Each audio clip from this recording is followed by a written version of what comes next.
दोस्तों, पाकिस्तान क्रिकेट की तबाही का जो कयोस इस वक्त मचा हुआ है उसमें फखर जमान ने बहुत वैलिड पॉइंट को हाईलाइट कर दिया है। अभी आपको याद होगा कनेक्शन कैंप के नाम से पीसीबी ने प्लेयर्स को बुलाया था, मीटिंग की थी, 11 प्लेयर्स उसमें शामिल थे, जिसमें फखर जमान भी शामिल थे, इसमें पीसीबी के ओहदेदारान भी मौजूद थे और पाकिस्तान के रेड बॉल और व्हाइट बॉल के कोच भी मौजूद थे, इवन के पीसीबी के चेयरमैन भी ऑनलाइन यहां पर मौजूद थे। लेकिन जिस पॉइंट को फखर जमान ने हाईलाइट किया, ये पाकिस्तान की क्रिकेट की तबाही का सबसे मेजर पॉइंट था, जो कई अरसे से, कई सालों से इग्नोर्ड पॉइंट था। क्योंकि हमने देखा कई चेंजेस आते हुए पाकिस्तान की अगर क्रिकेट टीम तबाही की तरफ जा रही थी, डिक्लाइन का शिकार थी, हमने चेयरमैन चेंज होते देखे, हमने कप्तान चेंज होते देखे, हमने प्लेयर्स चेंज होते देखे, इवन कि हमने कोचेस की छुट्टी होते हुए देखा। लेकिन अगर नहीं देखा तो इस पॉइंट को चेंज होते नहीं दिखा, जिसको फखर जमान ने इस मीटिंग के अंदर हाईलाइट किया, जो एक टीवी शो के अंदर डॉक्टर नुमान ने और राशिद लतीफ के गुफ्तगू के दरमियान जो डिस्क्लोज हुआ। और मैं उनको शुक्रिया अदा करता हूं, ये पॉइंट उन्होंने डिस्क्लोज कर दिया ताकि अवाम के सामने चीज आ गई, कौम को पता चल गया। इस पॉइंट को पहले मैं भी इसको डिस्कस करता रहा हूं, लेकिन कई लोग इसको डिस्कस किया, लेकिन दबे लफ्जों के अंदर, ये इतना हाईलाइट हो नहीं सका कि किसी इतने इंपॉर्टेंट बंदे के मुंह से लफ्ज निकले हों कि इसको कौम इतनी सीरियस ले सके। इस मीटिंग के दौरान जो कनेक्शन कैंप हुआ गया, जिसमें 11 खिलाड़ी मौजूद थे, वहां पर पीसीबी ओहदेदारान ने अपनी बातें बताई, अपनी जो है हवाले से प्लेयर्स की कुताहियां बताई, प्लेयर्स ने अपने हवाले से चीजें बताई। लेकिन फखर जमान ने पीसीबी के चेयरमैन को मुखातिब करते हुए कहा, सर आपने सर्जरी की बात की थी T20 वर्ल्ड कप के बाद, बहुत सीरियस बात की थी, आपसे पहले भी कई चेयरमैन जो है सर्जरीज कर चुके हैं।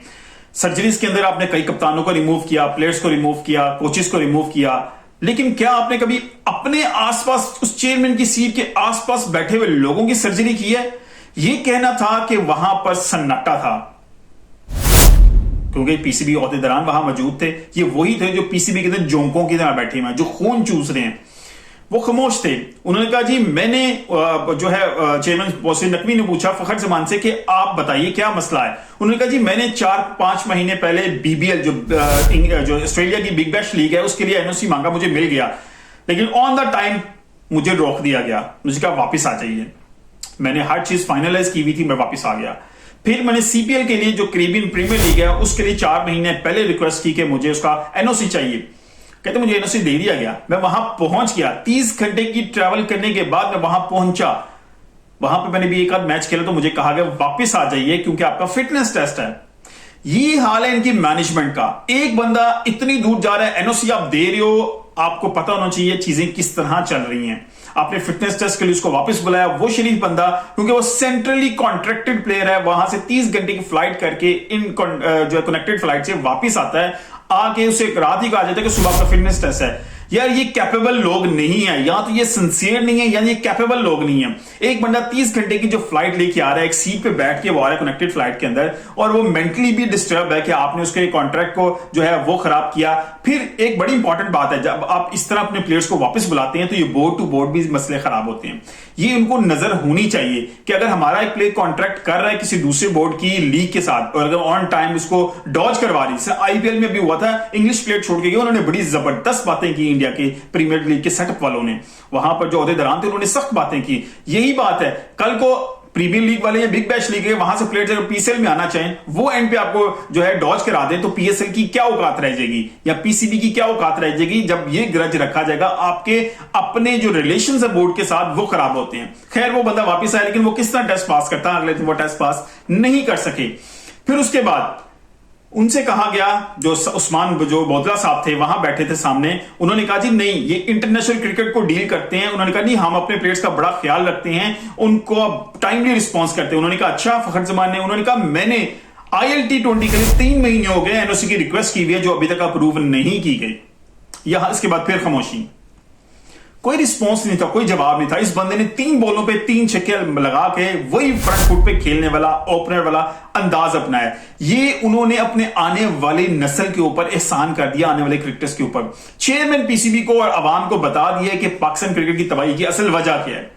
यहां पर आके चीजें अब फिर चेयरमैन पीसीबी के ऊपर आती है। क्या वो इन जोंकों को, जो कि बहुत ज्यादा पावरफुल हैं, क्योंकि इनके हाथ पॉलिटिकल लोगों के साथ अटैच्ड हैं जो बड़े पावरफुल लोग हैं, इसलिए ये जोंके पीसीबी के अंदर से नहीं निकलती।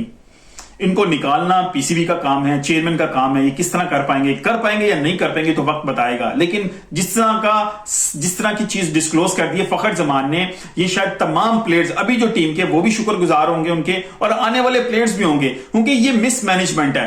आप अपने प्लेयर्स को खराब कर रहे हैं, अपने रिलेशंस दूसरे बोर्ड्स के साथ खराब कर रहे हैं, इनको जलील कर रहे हैं। आपको याद होगा मोहम्मद हारिस के साथ भी यही हुआ था। बांग्लादेश वो पहुंच गए थे, आपने वहां पे एनओसी देके उसको वापस बुलाया, उसका कॉन्ट्रैक्ट उस लीग के साथ खराब हुआ। उस लीग के ऑनर ने, उन फ्रेंचाइज के ऑनर ने इनको बुक करवा के दी फ्लाइट, पीसीबी ने नहीं करवा के दी। एहसान उल्लाह का केस आपके सामने है। एहसान उल्लाह की इंजरी का मामला था, उसको नहीं सपोर्ट किया पीसीबी ने। अब फिर हवा है कि मोहम्मद हसनैन की इंजरी का मामला था, वो यूके गए हैं, वो अपने खर्चे पे गए हैं। इतनी तबाही यार, इतनी मतलब मुझे समझ नहीं आ रहा ये लोग अगर नहीं काबिल तो क्यों जोंकों की तरह बैठे, क्यों खून चूस रहे हैं पाकिस्तान कौम का, पाकिस्तानी प्लेयर्स का।